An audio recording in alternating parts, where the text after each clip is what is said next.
Hey y'all, welcome back to Krista's Kitchen. So we have a lot going on today, and in the mix of all of that, we're going to try out something new. So I picked up some new little mason jars, the little jelly jars, and some pectin, just the little box stuff. And in there is a recipe for how to make pepper jelly. So I went ahead and got all of the ingredients, and we're going to try it out today. Now it won't be ready for us to taste test and everything until tomorrow, but I'll bring y'all back for us to open up a jar and taste it and see if it worked.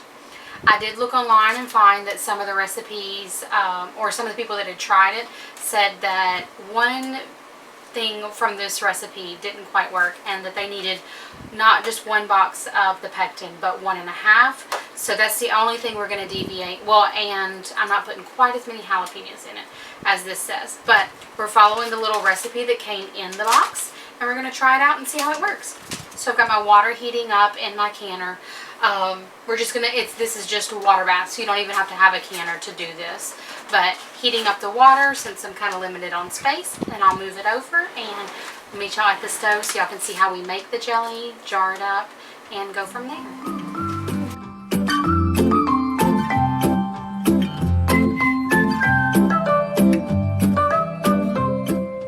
Down in my pot, I have 3 cups of chopped bell pepper and about half a cup of diced jalapenos, because I do want a little bit of spice with it, but not like kill ya, it's so spicy. To this we're going to add a cup of apple cider vinegar. This is a half cup measuring, so I'm going to have to fill it twice. And we're going to add in a box and a half of the powdered pectin. If you're using liquid pectin, I would just follow the directions for the comparable. I don't know, because we're trying this out together. So that's one package. Like I said, they just, on the recipe on the package, it just says 1, but I noticed, I looked online and a lot of the reviews say you need a package and a half for it to congeal like you really want.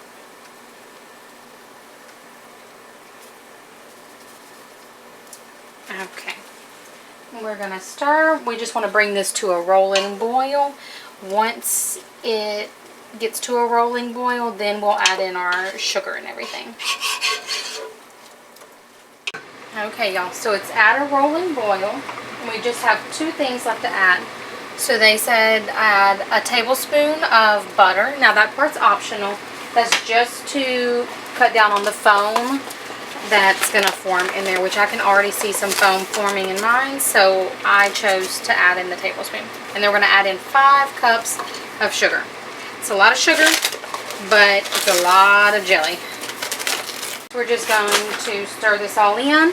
We're going to bring it back up to a rolling boil, and then once it's at a rolling boil, we'll let it cook for just 1 minute. Now that's while it's at a rolling boil. You don't start your timer until it starts to really boil. And that's not the simmering little bitty bubble pops. It's a big old boil like you would for if you're making fudge or something. So we're just going to keep stirring along the way, and that sugar will dissolve and we'll get our jelly cooked. Okay, y'all see how even with me stirring it, the boiling is still happening? I'm going to set a timer for 1 minute and let it continue to cook. And I'll just keep stirring so that it doesn't scorch. And then we'll be ready to put it into our jars. Now I do already have my water heated up and my jars sitting in the hot water, so that when we put this down in the jars, they don't break because of a hot liquid going into a cold jar. So I do already have them warmed up, and they're waiting on us. Alright, so that's our minute. Turning this off, and I'm going to move y'all to the front where y'all can see as I jar up a few. Just got this sitting down in the sink so that it's easy for me to reach. There's nothing special or important about that.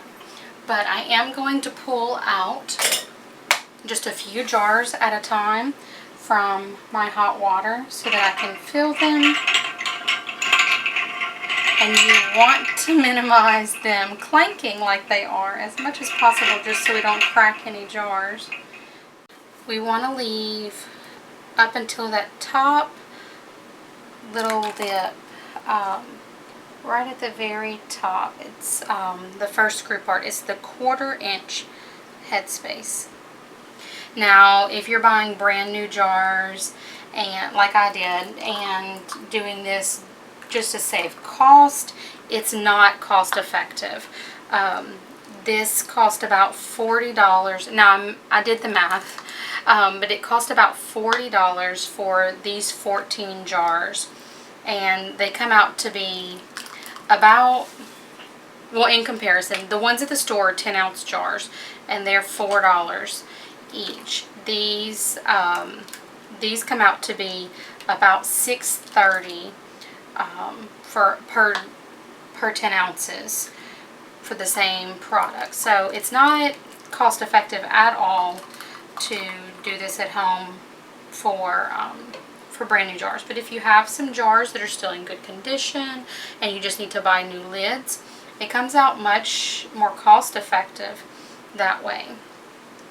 But they will make really pretty little gifts. I hope it turns out. Now, if you don't like spicy, you could probably do this even without the jalapenos in it and just with bell peppers. What I was saying though is, if these turn out nicely, then I would love to try some more recipes that they have on there. Oh, this one needs just a little bit more. And I almost forgot one of the most important steps. So, they really, really, really urge to wipe the lid so that you make sure you don't get any sticky syrup, anything that's going to make for a bad seal. And I'm glad I remembered before I started putting these lids on, because as a first timer, you can see I was not the neatest. And I want these to turn out. It's not like it was super hard to do, but for anything that you put effort into, you want it to turn out correctly. Alright. All of these jars I washed and dried ahead of time. Did not boil them, no sanitizing, nothing like that. The book said that's no longer needed or recommended. And then it said screw these on. It said no heavy wrist action. So these are going to be hot, but it just said finger tight. Okay, y'all, so they're all in and they're covered with 1 inch of hot water. One I wasn't able to put in because it wasn't all the way full, and they said any unfull jars to that, like 1/4 inch, don't use. And then I could only fit 12 down in here instead of the 14, so I have 1.5 jars that didn't make it into here. So we're going to get to see how those do in the refrigerator and how they gel up, because it should work the same way, they just won't preserve. So we will watch these. They will, we're going to let it come up to a boil, and once it starts to boil, set a timer for 10 minutes and let them process that way. As we do many times during the week, we're having salmon with some veggies tonight. I'm going to show y'all how we do our cheesy potatoes. So I've got the oven heating to 400, got about a tablespoon of butter down in the bottom of the pan, melted butter. And I'm going to take one of these little 5-ounce containers of Parmesan cheese and dump that right into the bottom. There we go. And I've got about, I think it was 3 or 4 red potatoes and 1 Yukon potato. And I've just chopped those up. I'm going to sprinkle those across the cheese. I've got them in little cubes, but if you have the baby reds, you can just slice those in half and kind of put the open edge down on the cheese, and that will work just as well. And it doesn't bother me if there's a little bit of peel left on them, so you may see some of that down in there. And then you just season with just a little bit of salt and pepper. I'm going to use my garlic salt. If you don't like garlic, you can leave it out. It's not a huge overpowering flavor, so I think it works really well with this.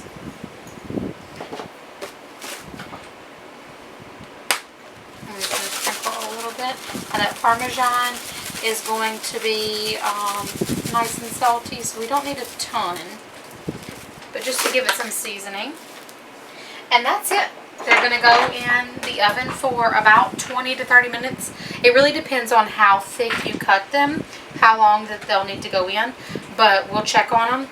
And the most important thing is when you can poke a fork through them, you take them out and you just let them sit on the countertop and cool down for about 5 or 10 minutes. That cool down process is key to making sure that your cheese sticks to your potatoes. Because if you automatically scoop them up, it's just going to be kind of stringy and it won't stick to the potatoes. You'll just be scooping up cheese. So these are going to go in, and we're going to get started on our salmon and asparagus. I have about 2 tablespoons of butter down in this dish. I'm going to scoop in a big tablespoon of my pre-made pesto. This is just the stuff from Sam's Club. It's my favorite. I also really like the Bertolli, the small little 5 or 6 ounce jars. Those are good too. But we're just making a quick and easy pesto butter. So we have our sheet pan. I'm going to add a little bit of olive oil down in the bottom of it. A couple big tablespoons full. And we're going to take our asparagus that I've already washed and just trim off about 2 inches of that end to get that woodsy, tough end. And I just take them and run them straight through the olive oil.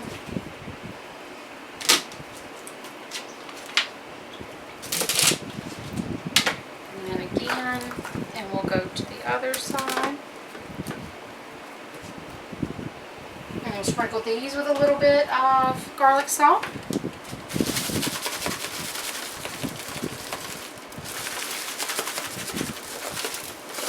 We're going to put our salmon down right in the middle. Oh, I forgot my garlic pieces.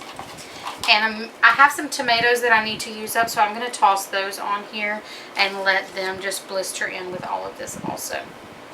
So we'll toss those on after I get the salmon on there. But we have a piece of skin on salmon. It's a pretty good piece. It's about 1 pound, which will be perfect for what we need. Just a tad bit of olive oil on the top, and we're going to season it with some lemon pepper. My lemon pepper always clumps. That's what happens when you live in a really humid state. I'm going to sprinkle with just a little bit of salt, and that's it. I'll top our tomatoes on, and this will be ready to go in the oven in just a few minutes. I'm going to give those potatoes a head start because this salmon will only take about 15 minutes in the oven. And then dinner will be done, and y'all, how quick was that? I love it, I love it.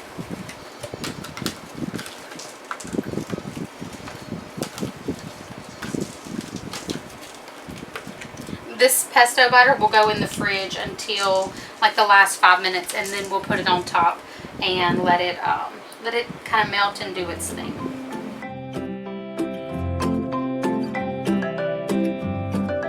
So everything's out of the oven and it looks yummy. I made some extra pesto butter, so I just put the rest of it over the asparagus and let it melt down on that. So that's why it's so liquidy in the bottom. That's just all the butter and pesto.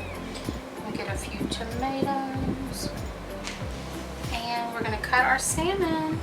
Now, what I was saying before about when this comes out of the oven, you'll be tempted to scoop it and see how the bottom looks and everything. Let it sit for that 5 or 10 minutes, because when you do, it makes this like crust, and this stuff is addicting. It's so good. Alright, y'all, so now's the moment of truth. We have some cream cheese that we're going to put down with this and taste test it and see how our jelly came out. I want it to have a little bit of spice, but not be like blow your mouth off, because we like a little bit of spice. But I waited till this morning to check, but all of our cans sealed, like there's no, they're not popping back, except for the one that didn't reach all the way to the top like they recommended, which we knew this was the one that it wasn't full enough. I did go ahead and put it in the water bath in the second round with this jar, just to cook it or process it. But if you listen, it didn't seal. It's still safe for us to eat this morning, but it would need to go in the refrigerator if we weren't going to eat it. But we're gonna pour it over. Oh my goodness, that smells so good. Ooh, it might be spicier than I thought it was gonna be though. So it's really awesome. It's coming clean, and we really shouldn't be using a metal knife in this. I should have grabbed a plastic one, but it comes out cleanly, like and it's holding the shape, the form. So that part is wonderful. Y'all, it's so pretty too. Alright, so I'm just chopping it up just a little bit like we would for the Tabasco one that's in the grocery store. Now, I probably didn't need a whole block of cream cheese. I'm just used to, that's exactly when we buy one, how we do. So it's super pretty. It smells good. It smells right. So we're going to see if it tastes right. I'm excited, y'all. This might be a new addiction. Maybe it wasn't a good thing, but let's see.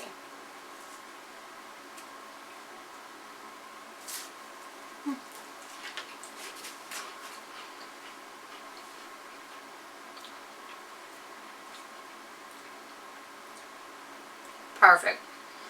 It does have a little kick to it, but it's not so spicy you can't eat it. I really wouldn't even say spice, but just a little bit of heat. Awesome. That's awesome. It's a win. It's so pretty. Now, I did notice the peppers all floated up in all of them, which after reading everybody's, it's pretty much going to do that because the peppers are lighter than everything else. So it'll all float up, but if you can see, you get the speckles of all the peppers throughout, and it works out once you pour it out.